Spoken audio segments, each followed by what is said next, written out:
The next thing that we need to do is take some measurements and take some photographs and take your weight. And I just want to give you a bit more an idea of why we do all of these things and why we do all of them. And it's essential that we do all of them to get an accurate measure of the results you've got over the 14 days.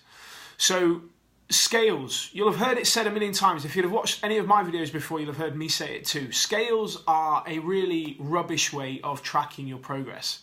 And that is because you can fluctuate a good 5 or 6 pounds over a 24 or 48 hour period quite easily. And that is quite normal.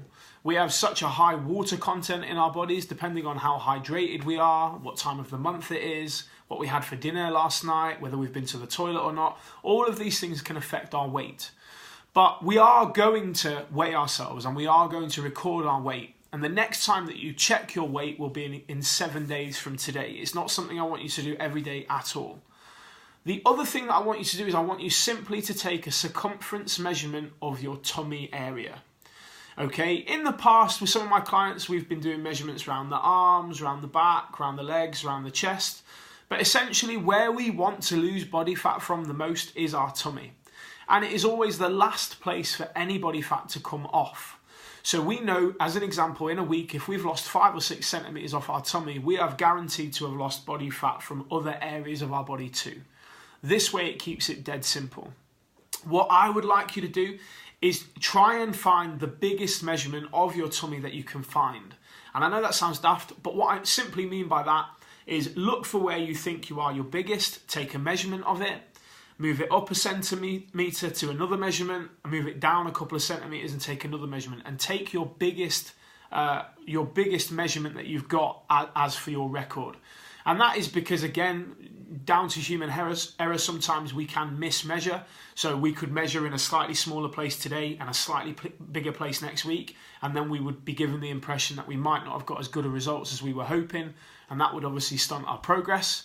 So it's essential that we do that. The last measure I want you to do for me is I want you to take some photos. Firstly, these photos are your photos, they're not mine. They are not to be used by me at all without your permission. But photos, again, are an essential way of you looking back and seeing what progress you've made in as little as a week. Photos can't lie. And depending upon what's going on in our life that day, what happened last night, whether we're stressed, whether we're down, whether something's gone wrong at work or home, we will look at ourselves differently when we look in the mirror. Photos are essential. But it is also essential how and where you take the photos. So we need the photos to be taken every time in the same place, every time wearing the same clothes, every time at the same time of day.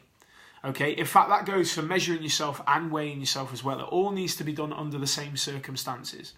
Make sure in the picture, girls, we can see some tummy, some midriff. Again, these photos are not going to be shared with anybody. They're just for you to look at. Again, I know it's difficult for some people. I remember doing this once and I found it extremely tough. But it's not a tool to beat you with. Nobody's going to see the pictures. It's so that you can look back and see how well you've done over the 2 weeks.